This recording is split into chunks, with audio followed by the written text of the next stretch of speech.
Et bonjour à tous, j'espère que vous allez bien.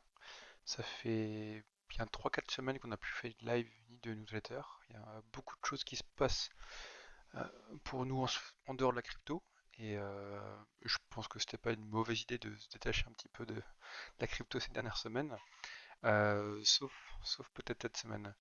Mais là, on est vraiment depuis plusieurs mois et ces dernières semaines nous l'ont confirmé, c'est vraiment des manipulations de marché qui sont assez évidentes et assez caractéristiques en fait d'une potentielle entrée de plus gros investisseurs, je ne sais pas. Mais en tout cas, les news font dire n'importe quoi au marché. Il n'y a plus y a plus vraiment de corrélation entre l'une ou l'autre chose et on peut voir de tout et n'importe quoi en fait du jour au lendemain. Donc, on s'était quitté, il me semble, je crois il y a 3 semaines à peu près. Donc, pour revenir à la suite graphique, on était à peu près dans ces eaux-là. Il y avait pas mal de bad news qui rentraient en jeu. Binance qui se faisait un petit peu fustiger par le régulateur américain, euh, notamment surtout Binance US. Je crois que Crypto.com ils ont pris aussi un petit peu cher de ce point de vue-là. Coinbase c'est pareil, ils menaçaient de quitter le territoire. Je crois que c'était une histoire comme ça. Là il y a quelques jours c'est quoi? C'est la Belgique qui ordonne à Binance de stopper en fait ses services. Enfin bref, plein de choses complètement biriches qui pourraient nous laisser penser que tout va mal. Et lorsque tout allait mal, on avait une news ultra bullish qui arrivait par rapport à BlackRock. Donc BlackRock, hein, le premier gestionnaire de fonds au monde, euh, qui gère, je sais pas, peut-être 10 000 milliards de dollars. Je sais même pas si ce chiffre est correct. Je crois que j'avais entendu un truc comme ça. Bref, un chiffre vraiment démentiel et qui ont soumis en fait une demande de création d'ETF sur le Bitcoin. Et ça serait vraiment incroyable d'avoir une exposition en fait ETF qui soit, qui soit gérée par BlackRock. Donc c'est en ce sens-là que ces derniers jours, là, ces quelques derniers jours, on a pu voir, euh, on a pu voir le Bitcoin en fait vraiment exploser à la hausse. Donc là sur la dernière semaine, bah, il a fait quasiment plus d'1%, ce qui est assez énorme. Mais voilà, c'est beaucoup de. Faut pas non plus se leurrer, hein, c'est beaucoup de manipulation. Ça, Lionel l'a très bien compris sur notre serveur Discord. Il a très bien souligné, c'est beaucoup de manipulation. On donne des news bullish pour faire penser aux gens qu'il faut acheter, alors qu'au final, eh ben, le marché il va partir un petit peu à la baisse, et puis l'inverse, etc. Non, il faut vraiment avoir, dans ces temps-là, en ce moment, il faut vraiment avoir une vision à très long terme, pour pas se laisser influencer par des mouvements en fait, à court terme qui sont plus ou moins conséquents, plus ou moins importants, qui vont faire plus ou moins mal à votre portefeuille sur l'instant. Mais non, gardez en tête d'avoir un esprit, une vision en fait à long terme lorsque, lorsque vous investissez sur ce genre de choses. En tout cas, c'est comme ça que je fonctionne.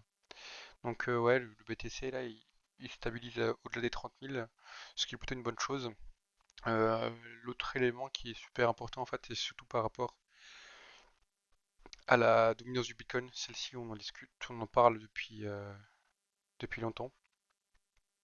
La dominance du Bitcoin qui stagnait en fait au niveau des 48% ici là depuis très longtemps, depuis mi-mars, donc quasiment 3 mois, et qui a décidé en fait de péter à la hausse en même temps que le BTC en fait a pris de la valeur.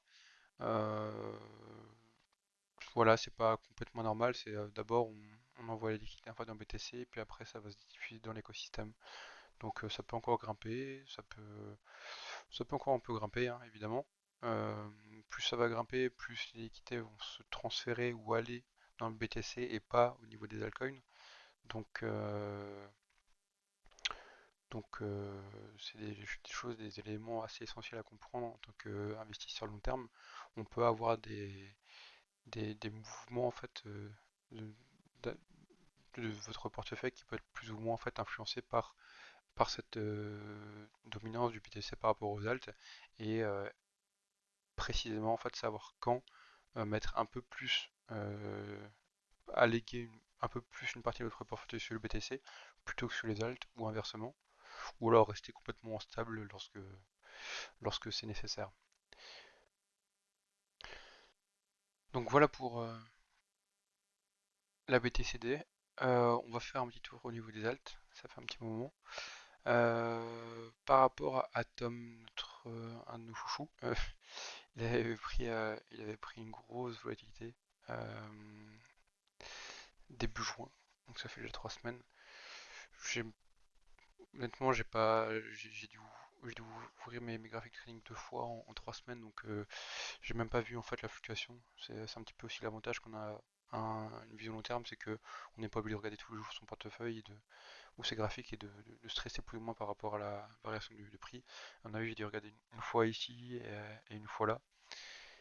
Et voilà pour ça, donc il a pris bien cher en descendant à 7, même moins de 7, non, 7, un plus bas à 7.010. Et en l'espace de quelques jours, il est revenu sur une valeur entre 9 et 10. Donc là, il va peut-être regrappiller les 10 dollars par jeton atome. Mais, euh, mais voilà. Donc là, ça montre bien que les altcoins prennent assez cher. J'imagine pareil pour Hathor, hein, c'est-à-dire que début juin, il a fait un plus bas là, 0,041. Il a déjà repris quasiment 50%. Bon, c'est des alcools avec des faibles capitalisations. Je parle pas pour Atom, hein, je parle pour Hathor.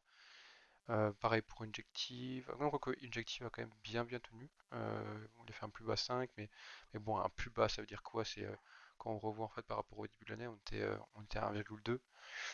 Donc qu'il fasse une descente à 5 alors qu'il était à 10 avant dans le même semestre, c'est pas non plus une contre-performance à noter, quoi. Aujourd'hui, SNX ça qui prend 20%, ok, bon. Un peu plus de tranquillité, j'ai envie de dire, ces 2-3 derniers jours, ce qui profitait aussi forcément aux altcoins. Maintenant, moi, je resterai vraiment focus sur le BTC et la BTCD, qui sont vraiment les deux facteurs, les deux éléments à prendre en compte, là, pour les prochaines semaines. Évidemment, Ethereum, on n'a pas parlé, mais il suit généralement de manière assez proche ce que fait le Bitcoin. Donc un plus bas là, mi-juin, 1600 pour remonter au-delà des 1900. Peut-être qu'il ira chercher les 2000 dans quelques temps, on verra. Euh, voilà pour ça. Qu'est-ce qu'on pourrait encore voir? Non, je pense qu'on a fait le tour. Donc bon, voilà. C'est les news, c'est toujours la même chose, hein. C'est une news bullish, une bearish. Il n'y a pas vraiment de très grosses news à part ça, à part la news sur BlackRock qui serait assez incroyable s'ils arrivent à mettre, à mettre comment dire, à mettre à disposition un ETF de manière au grand public éventuellement, au gros portefeuille. Euh, voilà. Voilà pour cette semaine. Je verrai si on fait un live la semaine prochaine. Là, c'est la période d'été estivale qui arrive. Il y aura encore une période là en juillet où il n'y aura sûrement pas de live pendant 3-4 semaines.